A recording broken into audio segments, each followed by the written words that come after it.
Bonjour à tous, dans cette vidéo je vais vous présenter une caméra de sport, c'est le modèle H9R Plus de chez Eken, une caméra que vous pourrez trouver sur le site Banggood pour 122 €, mais au moment du tournage elle est en promotion et on peut se la procurer pour 78 €. Pour les frais de port, et bien comme pour la majorité des objets qu'on va trouver sur le site Banggood, c'est gratuit. Et puis concernant les délais de livraison, et bien celle-ci elle m'est parvenue en 10 jours.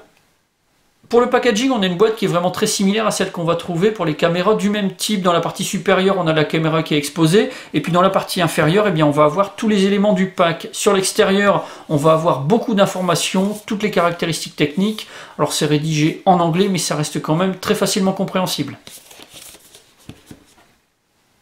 Dans le pack, on va trouver beaucoup d'éléments, la caméra et sa batterie, bien sûr. On aura également deux caissons de protection, des accessoires de fixation et d'installation, une prise et un câble pour le rechargement, et puis également une notice. Mais on va avoir en plus deux accessoires qui n'étaient pas précisés dans la fiche descriptive du site Banggood. C'est une télécommande et son bracelet. Ça, c'est vraiment quelque chose de très pratique.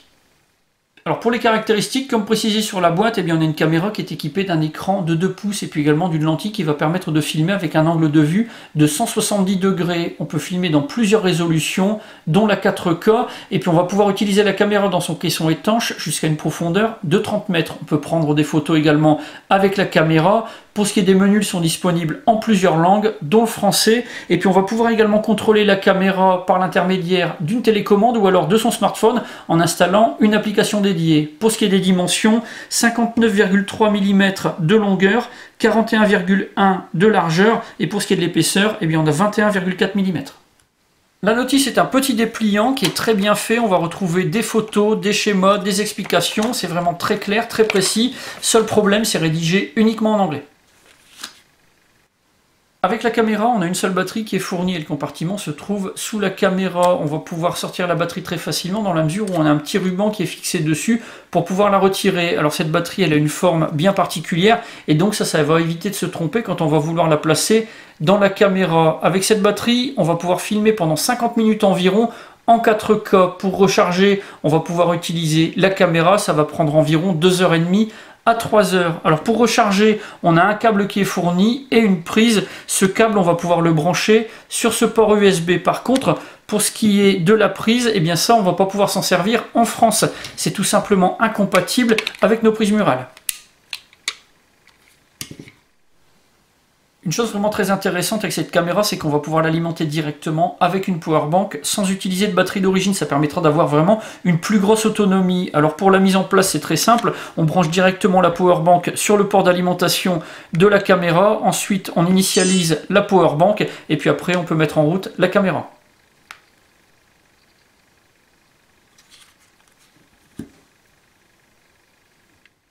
Pour utiliser la caméra, on a plusieurs boutons. En façade, on va trouver le on-off. Et puis sur le côté droit, le bouton du Wi-Fi. Sur le côté gauche, on va avoir le port USB et le port HDMI. Et puis également l'emplacement pour la carte mémoire. Et puis sur le dessus, eh bien, on va avoir le micro et puis le bouton de sélection et une mise en route des vidéos et des photos. L'utilisation de la caméra est assez simple et assez intuitive. Alors pour mettre en route, on appuie sur le bouton en façade pendant environ 3 secondes, on entend une petite sonnerie et là ça veut dire que la caméra est allumée. Et puis elle est directement en mode vidéo, on a l'icône qui se trouve en haut à gauche. Pour pouvoir déclencher une vidéo, on appuie sur le bouton du dessus. Pour arrêter la vidéo, eh bien on rappuie encore une fois dessus. Si on appuie sur le bouton en façade, on va changer de mode. Là, on va passer en mode photo. Pour prendre des photos, on appuie sur le bouton du dessus. Et si on rappuie encore une fois, là, on va accéder aux différents menus qui sont disponibles. On va pouvoir lancer des timelapses, vidéos ou photos. On pourra également lire les vidéos ou les photos qu'on a prises. Et puis, on pourra rentrer dans le menu de réglage. Ça permettra de régler l'heure, par exemple, ou la résolution. Pour enregistrer avec cette caméra, il va falloir se procurer une carte micro SD puisqu'on n'en a pas qui est fournie dans le pack. On va pouvoir utiliser des cartes de 32 Go ou alors de 64 Go. Et quand vous allez choisir, privilégiez les cartes de classe 10 puisque ce sont des cartes qui peuvent bien résister au choc et puis également aux températures basses. Donc pour une utilisation dans des conditions un peu sportives, ce sont vraiment les plus adaptés.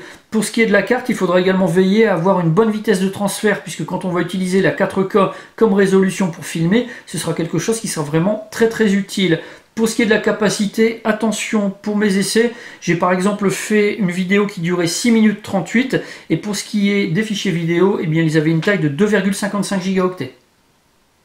Pour les accessoires, dans le pack, on va trouver tous les basiques, tout ce qui va permettre d'utiliser la caméra au départ. Alors on va déjà avoir deux caissons, un caisson étanche qui permettra d'utiliser la caméra jusqu'à 30 mètres de profondeur. Comme je le disais, ça va également bien la protéger des chocs pour les airsofters. Ça, c'est quelque chose d'indispensable. On a également un caisson ouvert. Ça va permettre d'avoir des prises de son de meilleure qualité qu'avec le caisson étanche qui a tendance à bien étouffer les sons. On va avoir également un système d'installation sur barre ronde ou sur guidon de vélo par exemple, et puis des petits accessoires pour pouvoir orienter la caméra de manière un peu différente. On va avoir deux platines autocollantes, une plate, une incurvée. Ça, ce sont des platines qui permettront de pouvoir utiliser ces systèmes de fixation très facilement. Donc on va pouvoir enlever la caméra et l'installer très rapidement sur un support. Alors attention avec ces supports, ça ce n'est pas compatible avec les supports de chez GoPro. On va pouvoir enclencher difficilement, et pour pouvoir désenclencher, là ça va être vraiment une très grosse galère. J'en ai fait l'expérience et je vous avoue que je ne vais pas retenter le coup parce que c'était vraiment quelque chose de très difficile à retirer. Le dernier accessoire du pack, c'est la télécommande qui est fournie avec un bracelet. Donc on va pouvoir la porter accrochée à son poignet ou alors installée sur un élément de son équipement. Cette télécommande, elle est alimentée par une pile bouton de type CR2032 qui est fournie et déjà installée dans la télécommande. Et pour se servir de la télécommande, eh bien on a simplement deux boutons. Le bouton gris qui va permettre de lancer et d'arrêter les vidéos, et le bouton rouge qui permettra de prendre des photos. Alors attention avec cette télécommande, elle résiste aux éclaboussures, mais pas question de l'immerger, elle n'est pas étanche. Donc si vous utilisez la caméra pour faire de la plongée sous-marine, il ne faudra pas emmener avec vous la télécommande. Comme accessoire complémentaire, sur le site Banggood, on va notamment trouver ce système de fixation qui coûte un petit peu plus de 4 €. On a quelque chose qui permettra de porter la caméra installée à son poignet, ou alors on va pouvoir l'accrocher sur un support fixe. On a quelque chose qui permet de pouvoir tourner la caméra à 360 degrés, donc on va pouvoir orienter comme on le veut, et on va pouvoir verrouiller la position avec ce petit bouton. Si le besoin s'en fait sentir, on peut également se procurer une autre télécommande pour un petit peu moins de 6 €. Elle est fournie toujours avec son bracelet et là avec une notice, mais elle est rédigée en espagnol. Alors histoire de voir de quoi cette caméra est capable, eh bien voici quelques vidéos que j'ai faites avec la caméra placée dans ce caisson et puis avec ce système de fixation pour l'installer ou la porter. Voilà des essais réalisés en voiture, je suis en appui sur le tableau de bord ou alors contre le bord de la portière. Du point de vue de la stabilité, ce n'est pas l'idéal et comme la caméra ne corrige pas, eh bien on a quand même quelque chose qui est légèrement mobile du point de vue de l'image. Alors pour ce qui est de la qualité, eh bien j'avais filmé en 4K. Au moment du montage, j'ai redescendu la résolution à 1080p. On a quand même une petite trame qui apparaît au niveau de l'image. Si on se concentre bien, on peut s'en apercevoir. Du moins, moi, c'est ce que je remarque avec l'écran donc de mon ordinateur. Ici, un plan réalisé en statique. Donc là, du point de vue de la stabilité, on remarque quand même que on n'a pas trop de soucis. Là, en marchant, on voit quand même que l'image bouge un petit peu. Pour ce qui est des autres types de prise de vue, donc en vélo, donc là j'ai fait des tests en plaçant la caméra dans son caisson avec une fixation sur le guidon. Là ça va dépendre bien du revêtement sur lequel on roule. Sur une route goudronnée, pas de souci. Sur un chemin caouteux, là ça va bouger quand même beaucoup plus.